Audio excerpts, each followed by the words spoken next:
with predominantly women on your podcast, everyone has been told by their doctor if they've tried to have a baby or have had a baby, you need to take a prenatal because this is what science has told us. This is what you need to support the creation of life. Well, everything that's in a prenatal is in organ meats. So literally every biological function that occurs in your body can be supported naturally by organ meats. All right, ladies, we are on with Chef James Barry, and we are going to be talking about organ meat and how beneficial it can be for your hormones. And then also, of course, how to make organ meat taste better and how to get it into your life easier. Because one of the biggest questions I get all the time is, okay, I get the point of organ meat. You've, kind of banged that into my head. I know I should get it in, but it's disgusting. And I'm going to be honest, I agree with you. I also think it's disgusting. So any hacks to make our life easier, I'm going to take. So let's just dive right in. Why should we be consuming organ meat? Why is it beneficial for our hormones? Yeah, it's a great question. I mean, really, our ancestors ate it. And when I say ancestors, I'm talking our grandparents. It's not even that far away. But it's been a staple for a very, very long time. And for whatever reason, we have just lost the taste, the culinary knowledge, and the sourcing for it. So it's now what we classify as unfamiliar. But really, what organ meats are, the kind of easiest way to describe it, since we're talking with predominantly women on your podcast, everyone has been told by their doctor if they've tried to have a baby or have had a baby, you need to take a prenatal. Right? Because this is what science has told us. This is what you need to support the creation of life. Well, everything that's in a prenatal is in organ meats. So literally every biological function that occurs in your body can be supported naturally by organ meats. That's not to say you may not need supplementation. You might, because we're all at different stages within our body due to the environment, due to toxins in the air and the water and the food, whatever. But you can get a lot of this nutrition naturally from what we call Mother Nature's multivitamins. So you have things like, protein in organ meats. You have abundance of vitamins, minerals like vitamin A. You have all the B vitamins. C is in even organ meats. D, E, K, which is in the form of K2. It's also known as activator X for those that are in the know. But it's going to support basically every function in your body, developmental pieces as well. There's essential minerals like iron, calcium, copper, magnesium, selenium. There's folate as well. There's phosphorus, potassium, zinc. I mean, all things that you're going to find in a prenatal. Yeah. And so for that reason, I'm a huge fan of getting these minerals and vitamins, these nutrients, these very absorbable nutrients as well from a natural source. Yeah. I have been taking beef organs during this pregnancy. This is my third pregnancy, and this is the first pregnancy that I've gotten them in. And I did actually notice a difference with first trimester nausea when I had them in. And so I was very, very thankful for that. And then the one thing that I was so thankful I was taking them for, as you mentioned, they have iron in them. And in the end of my first trimester, which we already did an episode on this, like I ended up on having like a hematoma on the back part of my uterus, thankfully far away from the placenta. But the doctors had tested my iron and my hemoglobin, and they're like, this, like for the bleed that you have, like your hemoglobin is really great. It's actually really great for someone who's not even pregnant, let alone being pregnant. And I was like, thank you, beef organs. I will keep taking you. Nice. And how are you taking them right now? Right now I do them encapsulated, like in a little fun capsule, because I'm sorry, we're not quite down the whole like cooking them and enjoying them yet. I do mix them with like ground beef, like if I make a meatloaf or we do hamburgers or any type of like beef dish, I will actually just grind them up and mix them together. So so you're not opening the capsules. You're actually taking organs and grinding them into the mix. I do capsules, and then I also we buy a half a cow every year, gotcha. and we always get the liver, and we'll mix that in with the beef as well. The only stinky thing I will say about taking the capsules is that it's 6 a day. That's a lot of capsules. Well, and a lot of times when I get this comment all the time that people, when they take them in capsules, they feel nauseous after. Because there's so many. Well, that, but also how I like to describe it is, when we take capsules, that's guesswork. You're actually bypassing your body's natural communication pathway. We call that the neural lingual response, which is basically when you put things in your mouth, the taste buds, there's a whole communication pathway in your mouth. So you have to eat the food. And this has been developed for over hundreds of thousands of years because, in a sense, our bodies are Homo sapien, right? So they've traced this back 300,000 plus years. And that is when our bodies were, the current body we have started the development then. And so if you think about it, we didn't have capsules then. We didn't have all these things, these kind of modern techniques of swallowing things without chewing them and putting them in our mouth. So our communication pathways of what our body needs and wants are developed through that communication pathway, which starts in our mouth. Well, it actually starts outside our body, but it really it really gets informed in our mouth when we eat things. So, for example, this is like the easiest example because I think everyone has done this at one point in their life. If I put salt on your tongue, your body initially might say, "Oh, that's good," right? But by the second or third time I put it on your tongue, you might go, "Yeah, I don't know." And literally by the third or fourth time, your body, the salt starts to taste different. Like your body's starting to reject it, and it's saying like, "Hey, I'm overwhelmed. You're putting too much salt in me," right? Well, when you swallow a salt tablet, you bypass that completely. And then, 30 minutes later, you're like, why am I so bloated? Oh, I got too much or something. So there's no way. And, even when we work with people, and I'm not discouraging anyone from working with a practitioner who then recommends supplements. I'm actually a very big proponent of that, opposed to self-diagnosing. Yeah. But even when you're working with a practitioner, it's still guesswork. What they're doing is if they are able to, they're taking blood, they're maybe doing stool samples, that they're getting specific about what your body needs. And they're seeing, like, let's say with iron, they're going, okay, you're anemic, you're low in iron. But then they're still basing that dosage off, well, this is the dosage that should increase your organs. But even they don't know, well, is it going to increase it by this much, that much, this much? They don't know. They only know once you get tested again. So they're basing everything off the test. And something that's really important for us all to remember, and it actually, a quote by this a professor of archaeology, his name's Dr. Bill Schindler. His quote is, "We are the only species in the world that looks to someone else to tell us what to eat." And that always kind of like makes me pause because there's like 9 million species in the world. So it kind of gives you a clue of like, we're not that different. I mean, yes, we can talk, we have larger brains than some of them, but it's like, for the most part, we are an animal too, right? That is what we are. And so if they all know, if all these other species know what they need, then we did at one point too. We're just very confused. The marketing machine is confusing us. The biotech foods are confusing us. The ultra processed foods are confusing us. But we have this knowledge, and the only way to fully tap it is to eat your food. Yeah. And I also think that with our busy schedules all the time, we have just really pushed out the slowing down and asking your body what it needs and literally just taking a moment. I often have clients sometimes who will say things like, I just didn't want to take this supplement today.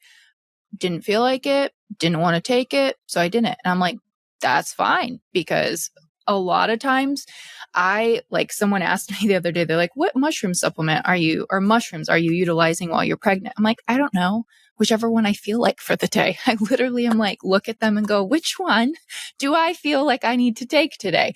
And I think that does take a little bit more trust in yourself, and you just have to flex that muscle. It just takes practice. Absolutely. And as you said, one of the ways to do it is to mindfully eat, to be just mindful when you're doing it. Sometimes that might be taking a pause, maybe doing a prayer before you start eating, some grace, something. But just like sit down, don't be in your car while you're eating.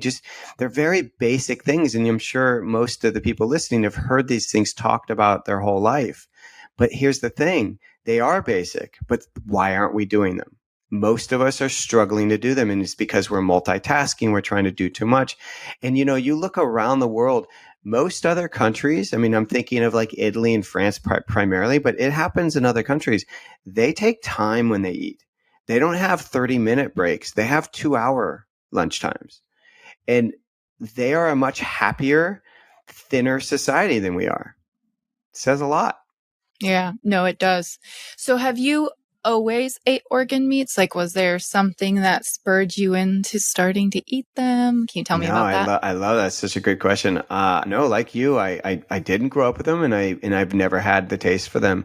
And really, that's why I created Pluck, which is a product I now very much run and support. But organ meats were something that we would have the whole, like a whole chicken, and the organs would be in there, with the giblets and all that, the neck. And I remember we would we would always cook them, and I would usually eat the neck, and I sometimes ate the other ones. But at one point, I was like, oh, I recognized that I didn't like the texture of the taste. And then I never really had the opportunity otherwise. My mom grew up eating liver and onions, but she didn't push it on us. And so I didn't grow up with them at all. When I went to culinary school about 20 years ago, and I learned about them from a nutritional standpoint and also how to cook them. But then as my 20 years as a professional chef, it was like I saw, like, yeah, I constantly heard mothers telling me, primarily mothers, like, oh yeah, I made some pate and I was the only one that ate it.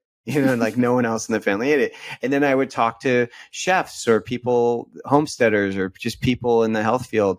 And they'd be like, oh yeah, I get a quarter cow and I get the organs, but they've been in my freezer for a year.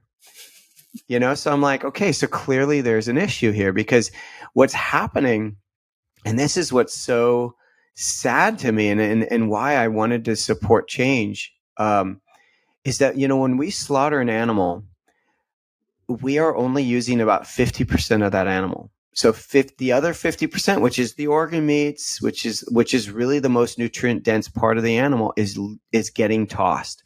And it's not across the board. Some slaughterhouses do utilize them, but I've been to slaughterhouses where they admit, yeah, we just throw it out. Mm-hmm. So one of the most kind of humane things we can do, and what our ancestrally happened, is you use the whole animal. If you're going to kill something, you use the whole animal. I mean, and for us to eat, something always dies. Even vegetarians need to know that. Like when you plow a corn or a soy field, you are killing multiple species of animals. Constant, like a barrage of animals. You talk to any of the farmers, it's like a horror show. And so you have to just accept that for us to eat, something's going to die. But it's more humane to use the entire animal than to only use part of it. And so if I can support that whole nutrition, that whole animal nutrition, then all the better. And that's really what I set out to do. And I'd love to share some of the kind of ways that people can start to get these organs into their diet, if you'd like to hear it. Yes, please help me, so I stop mixing it with my hamburger all the time.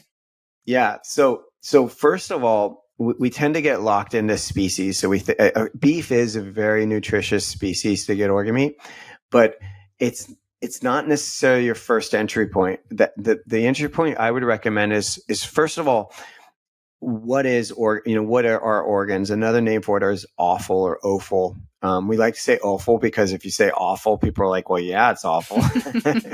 But it's spelled OFFAL. Okay. And it's basically everything but the muscle meat and the bone. Okay. So every other part of the animal is considered part of the offal. And really what we're talking about when we explore these aspects is we want to start with the things that are closest to muscle meat, because that's what we're all used to. So the ones that are closest are going to be the heart and really the tongue. Like those are the two. Look at that face. The tongue and the heart are the closest to muscle meat. Okay. And judging by that face, I know most people are like, oh, the tongue. But here's the thing that's really cool. So one of the biggest issues for most people is cost, right? It's like there's this kind of like unspoken truth to a degree of like, well, you need to be wealthy to be healthy, at least by the way it's talked about on social media, because all these influencers, they're really pushing very expensive things. Like you see carnivore influencers, that these animal-based influencers, they're talking about like ribeye 100% grass-fed. Well, how much does that cost? That's like $25 a pound. Yeah.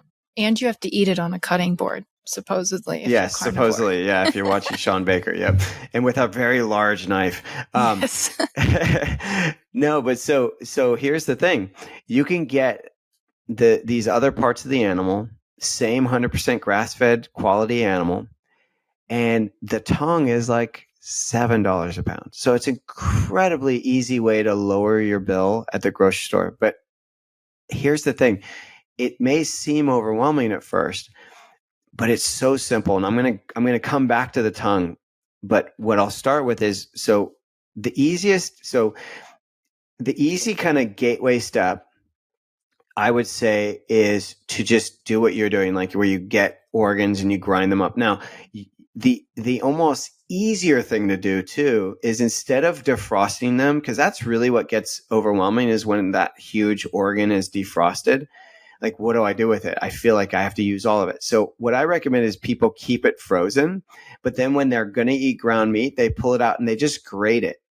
Like, use a box grater and grate it into the ground meat. And the key is you keep the ratio small. So if you have a pound of meat, you want to do about 2 tablespoons of grated liver or heart or whatever you're grating. Okay. And then put it right back in the freezer. So then that way you're not overwhelmed with the amount of the organ, and you're just using a little bit at a time. So that's an easy hack right there. The other thing is, you can buy grinds that are already blended. You can even, you might even go back to the processor that you're buying your quarter or half cow from and ask them to do that. And they usually will. They don't have an issue with that. So that's one thing. But then once you've done that, I would probably then graduate to eating chicken hearts. Now, chicken hearts are very mild. They take on the flavors really well of whatever you're adding them to. And I say you treat them like mushrooms. So like, let's just say you're making a spaghetti sauce. You're going to probably add like maybe 2 or 3 mushrooms to it. And you're just going to dice those mushrooms. We'll do the same thing with the chicken hearts. Usually when we buy them, we get like about 10 in a container, and just pull out 2 or 3. They're really small. Just dice them up and throw them into that sauce or the stew or soup. No one will know. I promise you, not a single person will know. Just dice them up so that it don't look like a heart. Because you got to remember, we're psychologically kind of wrapped around this idea of like, organ meats, right? It's a texture thing and it's a psychological thing. So just don't put it in kind of a different, make it not look like an organ, right? So if it's a tiny chicken heart, don't leave it as a chicken heart, because then you're thinking, oh, that's a heart, that's a heart, that's a heart, right? So just kind of dice it up, chop it up. With liver, you're grating it. And then when you're ready, then you want to start graduating to tongue. Now, tongue, when you get it, it's got this kind of skin or this really thick layer on the outside. And if you have kids, it's super fun. Like, and if you're on social media, it actually is kind of fun. You pretend you're Gene Simmons from Kiss. You hold up the tongue to your mouth. You can take photos. You let your kids touch the outside. It's kind of rough, like your own tongue. And it's kind of like, just kind of desensitize yourself from like making such a big deal of it. Try to simplify it. Try to keep it light and humorous. And then what you do is you just stick it in like a slow cooker or a pressure cooker, and you just let it kind of braise or boil for like an hour and a half. And then that tough skin will literally peel right off. And underneath is a very delicate, stringy muscle. And if you're having, for example, Taco Tuesday, so if you go to authentic taco places, usually they'll have lengua, that is tongue. Oh. Yeah. So that's one way you can try it before you do it yourself. But when you're making tacos, like, how do you do your tacos? Do you do ground meat, or do you like braise some like pork shoulder or something? Depends on the mood. Sometimes Okay. we'll do like shredded meat. But how do you cook it first? So are you doing like a brisket? Yeah. Okay. Yeah. So what you do, what cut of meat are you using when you do that? Sometimes we'll just do like the pork roast, like the rump. Okay, perfect. So next time you do that, still do the rump, but then add the tongue at the same time. Just Okay. put the whole tongue in. Just Okay. it's not huge, you know what I mean? Just you don't have to do anything special to it, but just put it in, let them braise together. And then when you're done, that kind of that skin on the outside of the tongue, you will just literally peel it off. You'll have that meat and then just kind of shred it like you would the other meat or chop it up really fine. You can then stick all of the meat under the broiler and crisp it up a little bit like carnitas, but then mix it all together. And as long as that rump roast is kind of the larger piece of meat and the tongue is, maybe a third of it, you shouldn't taste it. You shouldn't notice it. But here's the thing, the tongue, cheaper than the muscle meat. It's more flavorful. So it's actually better tasting. You just need to kind of get past the cooking of it. And it's so I said it's more it's cheaper, more tasty, and it's more nutritious. So wins all around. Yeah. Win, win, win. Yeah. Yeah. Which, I mean, I think one of the biggest hangups people have when they, think health is expensive is like buying like grass-fed, grass-finished beef is more expensive. Than if you supplement, that's really expensive. But, I know that you can go get a pound of beef liver. I mean, I think beef liver, literally local grass-fed, grass-finished beef liver. I mean, they'll probably just give it to you for free. They have so much of it. It's so true. And that's your multivitamin. And, you can mix it in with anything. And, it's a great support for your kiddos as well without having to, buy a supplement. Absolutely. I mean, and that's the reality, right? So as I mentioned, when we slaughter those animals, we're only using 50%, but then what do? We turn around and we spend more money on supplements. And if we just eaten the whole animal, which is technically cheaper, because when you take an organ and you freeze dry it, you increase how expensive it is. So the organ, like you said, when you go to buy it, might be $4 a pound. You might get it for free. I mean, it's really not that bad. But when we freeze dry that organ and then powder it, which we're using in the encapsulated, products, and we also use freeze dried powdered organ meats in Pluck, like you increase the price of that. So it goes to like $24 a pound, depending on what someone's getting it for. It increases the value of it to a lot. So you can really save money by just buying organs and putting them in your food. But I get it. I know I have 2 kids, and I get that sometimes that's not the reality. You don't have the time to figure it out. You don't have the space, because it is a little bit of a learning curve in terms of cooking. It's not necessarily hard, but you just have to think of it differently than muscle meat. You can't cook it as long. You want to kind of do a lighter cook with it. You might have to just be a little bit more mindful of it because it's a different texture. That is why I created Pluck. Like that like for me as a parent, I want the easiest, most delicious thing that I don't have to spend tons of time on, that I can just incorporate to meals and just kind of like know that my kids are getting the nutrients with as little effort as I from me, Yeah. Which, I know you use Redmond's sea salt in your blends with Pluck, and I talk about Redmond's all the time because that has such an amazing flavor. So I'm excited to try Pluck and literally add that in, because I don't think my kids are going to notice that. They like sprinkling salt on everything. Yeah, if they like seasonings already, I mean, a lot of times people feel like, well, should I tell my kids what I'm putting on? It's like, I don't think you have to, because the reality is like, if you put a new lemon pepper on your chicken, are you telling your kids, well, this is what's in the lemon pepper? It's got lemon. It's got this. You just say, I'm using a new seasoning, and that's all you got to do. And then once you know your kids like it, then if you want to tell them, you can. But most people don't. They just look at it as like, it's just a good seasoning. Just put it on. But basically, what Pluck is, and I really kind of created this, or what came to me. So as I mentioned, I learned about organ meats. I knew they were important. I didn't grow up with them. And I was trying to solve that problem of, how do I make it taste good? How do I make it so you don't need to know how to cook? And then how do I help with sourcing? But it really sank in when I had kids. Because when I had my daughters, I was like, what does any parent want from the kids? They want them to be healthy and happy, right? We just want them to thrive. And the reality is that we have these tools in nature. The organ meats are the most nutrient dense food on the planet. So how do I get them into my kids' diets? And that's where Pluck was formed. So I took the same ingredients that you find in those capsules you're taking, like the freeze-dried powdered organ meats, and we use 5 of them. We use liver, heart, kidney, spleen, and pancreas. And then I just combine them with organic spices and herbs. And the salt we use is Redmond real salt, as you mentioned. And it just, what it does is the seasonings make the organs taste good. Yes, you're only getting microdosing, every now and, every time you use it. But I actually think that that's better. I would rather have little amounts all the time than nothing ever. Because that's the reality, is most people aren't getting any organ meats in their diet. And if they are, they might do it once a month. And that's great for about a couple of days after you eat it. But what do you do the rest of the month? So I'm looking for little movements that we do daily. That's the thing, in my judgment, that truly moves the health needle.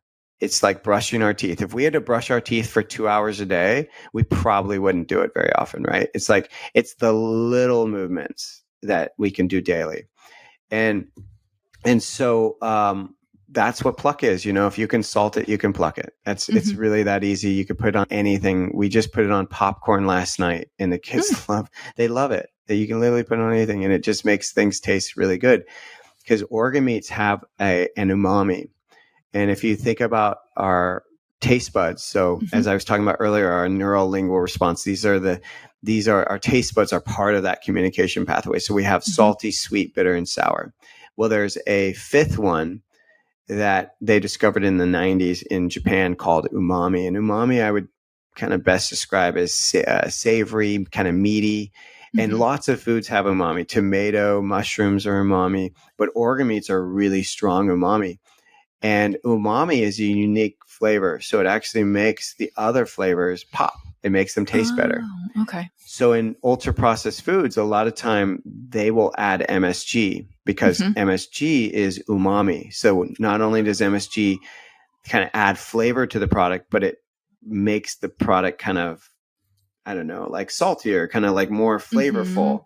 And it also triggers the part in your brain that makes you want to eat more of it. So it's kind of that addictive part in your brain. So I don't know about you, but I'd prefer to get that from a natural source like organ meats than from MSG. Yeah. And so that's the kind of comments we get, is people put Pluck on their food that night, and it's food that they normally have had in the past. And the night that they put Pluck, and that was the only thing they did differently, their families had seconds. Everyone kept commenting like, "This is so good. What did you do?" And I'm like, "That's the umami." That's cool. Okay, so I can put it on anything I put salt on. Are there different flavors? Yes. So we have 3 flavors. Those ones have about 17. We're trying to get up to as far as 20% of the organ meats in it, and the rest is the seasonings and the salt. And those 3 we have an original that's probably closest to like Old Bay or Lowry's all purpose. It's very much like a really, everything. Yeah, like kind of really good all purpose seasoning. Then we have a zesty garlic, which is very kind of ranchy. It's kind of it's a garlic forward, but I kind of think of it as like a garden vegetable style. It's got a little bit of carrot in there too. And what's cool about that one is it's AIP, so it has no nightshades or seeds for anyone that's sensitive to those. But even if you don't worry about AIP stuff, it's still a really solid. It's really, really delicious. A lot of people keep saying it's their new favorite.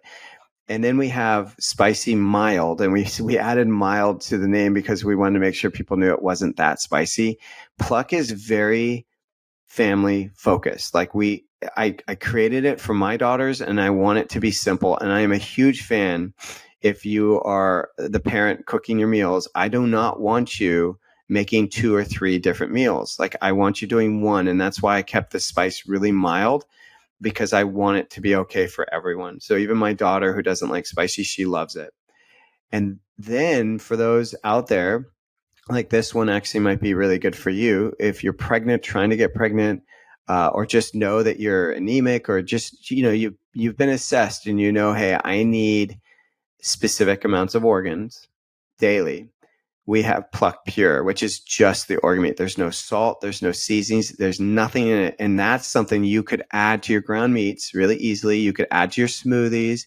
And a teaspoon of that is equal to 2 ounces of wet organs. So that is ideal for anyone that's in the prenatal space or the postnatal space for replenishing your stores or getting your essential minerals and vitamins easily, because you can just add it to the food and it's no longer in a capsule like we talked about. We don't want to be swallowing, we want to be, eating. And the other cool thing is you can also give it to your pets, because pets need organ meats too. And so if you have like a picky pet eater, which I have, my cat is sometimes she just gets picky. I just sprinkle a little bit of the pure on there because it has no the herbs, no spices, no salt. And so that's okay for pets as well. And they go crazy. Both animals go crazy for it. So, it's just something we all need. Animals know it instinctively. Like when they kill an animal in the wild, one of the first things the carnivores do is they go for the organs. Sadly, most pet food does not have organ meats. I do not know why. It should, but it doesn't. So adding pure to the topper of your pet food is going to really change not only their eating habits, but also their health. I think that would be a very cost-effective way to also honestly support your energy. That's one of the biggest things I hear from people when they add in organ meat is, well, A, their blood markers get better, but also B, they have more energy. And I even noticed, like when I started taking beef organs, I couldn't take them like a higher dose in the evening because I would be up because of all the B vitamins that are in them. So I think it's such an amazing support, and they are really, they're my daily multivitamin. And I have been struggling to get them in for my kids. Like, I do mix them in with the ground beef and the meatloaf, but we don't have those every day. We don't even have those every week. So they don't get those in. And unfortunately, I've never been able to sneak that into applesauce with them. They're not about that. So, we're going to get those. I'm going to try them out and just sprinkle it on, and see how it goes. Before we talk about, where we can get them, can you really quickly just touch on sourcing? Yeah. I mean, so, 100, we've been talking about 100% grass fed. What's sad is, so I've been trying so hard to source these organs from the US, but our system is just not set up for whole animal yet. I've talked to many farmers and they even struggle themselves to get the whole animal back. They're lucky if most of them can get the liver, some the heart as well, definitely the tongue, but from there it gets harder and harder. And definitely they don't get spleen and pancreas, which Pluck has that in it. So we do source from New Zealand. It's similar to the supplement companies. That's where most of them are also sourcing. The reason why we go to New Zealand versus, let's say, Argentina, because Argentina is the other country that has a lot of nose to tail products. New Zealand is an island. It gets year-round green grass. So even in the US, we don't get that.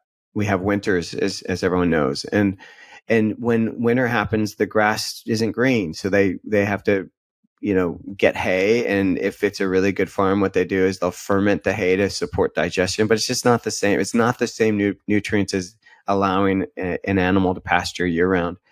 So we get it from New Zealand. Not only do we get full access to as many parts of that animal as we want, it's coming from 100% grass fed.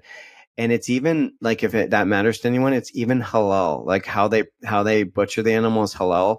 They're pretty much most of the butchers or the meat processing plants in New Zealand are halal certified.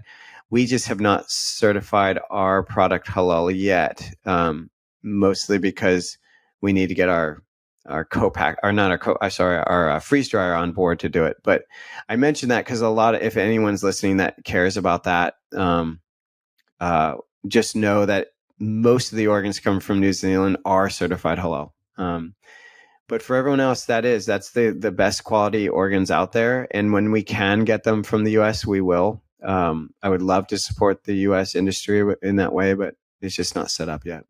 Yeah, it's not, unfortunately. You can go to your butchers and get some, but to get more of it at the rate you would need for processing it, You Well, can't in the and you'll US. be limited. You'll be limited to basically getting liver or chicken hearts or something like that. And every part of that animal, there's this concept called like supports like. So the part of the animal you're eating is going to support that part in you. And if you think of it like for example, beef heart is very high in CoQ10, and CoQ10 is basically coenzyme Q10. It's vital for energy production and prevention of oxidative stress and cardiovascular health. So here is the heart of the animal, and it's got an essential.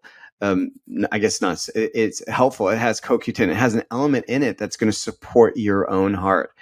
And from that perspective, one of the reasons why we're adding as many organs as we can is because we believe that whole animal nutrition is missing. And the liver provides lots of things, but not everything. So, for example, when we add pancreas, so pancreas is a natural enzyme. And if anyone is having issues with digestion and they're taking like pineapple enzymes, well, guess what? When you use Pluck, you don't have to do that because we've built in the natural pancreas, which is going to support digestion in the breakdown already in the product. So I'm just a huge proponent of get as many of those organs as you can from the whole animal, because that's how our ancestors ate. That's where all the vitamins and minerals are. And if you do it, it's very possible you will not have to supplement. I'm not guaranteeing it because I don't know everyone's needs, but it's very possible you won't have to. Yeah, that is very cool about the pancreas. I mean, even people who have to take a digestive enzyme and, they just salt their food and they're kind of like killing multiple birds with one stone there, literally. Like they don't have to use a different seasoning. They can use one because it has a blend, and then they don't have to take an enzyme. Their digestion will be better. They'll have better energy. Wins all around, literally. Totally. And I'm such a proponent of organ mates that's why we made Pure. It's because I'm like, look, I get it that maybe there's something in our seasonings that you can't do. Like some people can't do garlic, for example. Some people can't do onion. And so I'm like, great, Pure isn't a product. Just add that to your favorite seasoning, but just keep the ratios low. So like as I mentioned, we're using about 17 and we're inching up to 20%. But for us, we're like the gateway. So if organ meats are the gateway to nutritional abundance, Pluck is the gateway to organs. So that's our mission. Is we are just a gateway. We want to get it into people's diets easily and deliciously, but we don't expect you. We don't want you to stop there. Like we want you to get other sources of organ meats. We want you to start cooking with them. But we know we first have to get over the hurdle, as from when we started this podcast, of like that kind of ick face or that kind of like mindset of like, oh, I don't think I can. So we got to get over that hurdle. So Pluck is the gateway, but in no way does that have to, like, you might like the taste of organs, so you could add more Pure to your seasonings. Like you could go 50-50 maybe. Yes, it will taste more like organs, but that's why that product is there, so that you can do it your way. It's kind of like a DIY, if you want. Makes your life easier. So where can everyone get Pluck? Yeah, we're available on Amazon. We're also available on our website at eatpluck.com, and you can find us on socials at eatpluck. And I'm Chef James Berry, and we have recipes on our website that you can go to with lots of tips. What's so cool, and I did not know this when I created it, but it's incredibly versatile. I mean, you literally can put it on anything, and it works. I don't know. It's like you could put it on fish, you could put it on tofu, you could put it on beef, chicken, vegetables, potatoes. I mentioned popcorn earlier. I've put it on oysters and it tastes good. So it's just a really delicious seasoning. Most kids really love it, particularly if they're okay with flavor, just any flavor, they'll like it. If your kid is incredibly bland and just has a very kind of picky palate, then I would recommend easing it into their diet. Like, so just start with little amounts at first, and let their palate start to shift before you use large amounts. Okay. Super simple. Also, I mean, I feel like you don't necessarily have to start with like putting it on their eggs. It's like whatever meat dish they're having, just sprinkle a little on there and build up from there. Totally. Well, and then like let's just say they like ketchup, right? You could sprinkle some in their ketchup and mix it in there. Oh, they Like you love you ketchup. really yeah, you can really start small. But honestly, most I would say no joke, like 99.8% of the kids we know, they love it. Like every kid I know loves it. And I think it's also kind of an indication, like yes, it's a good seasoning, but I think it's also an indication of what our bodies are craving. When like we have heard from parents where their kids cry when they run out, like they literally have a crying, like tantrumy kind of response. And I don't think it's just because it tastes good. I think that's like because their bodies are like screaming for this kind of nutrition and want it. Our kids are sadly the canaries in the coal mine. You know what I mean? They are getting, we're seeing things in kids that, I'm sure I'm a bit older than you, but like the generations before us, like did not see. You know what I mean? We're seeing these in our younger kids. And so clearly whatever we're doing, whether it's toxicity in the air, the food, the soil, skin products, hair products, all whatever it is, clearly it's negatively affecting many of our kids. So I'm just I truly want, as a parent, I want all of us to have access to really this nutrition, this mother nature's nutrition, and start to use these things that are already available naturally, and to see if they can help offset some of these things. Like we plan to offer lung, like put lung in our product. Like I'm going to try to get as much of this animal into your diet as possible. And I'm going to, my goal is just make it easy and delicious. Cause I know if it's easy, both easy and delicious, then it becomes lifestyle. It can't just be one or the other. It has to be both. And that my hope is that as a family, it will become lifestyle, and it will make your lives easier and make your kids healthier for it. Yeah. Well, we appreciate you making it, and I'm excited to try ours. Yeah, I can't wait to hear how you like it and how you use it. Yeah, I'll definitely let you know. Well, thank you very much for hopping on. We're going to put the links in the show notes for everybody so they can follow, get some recipes, and obviously get their Pluck seasoning.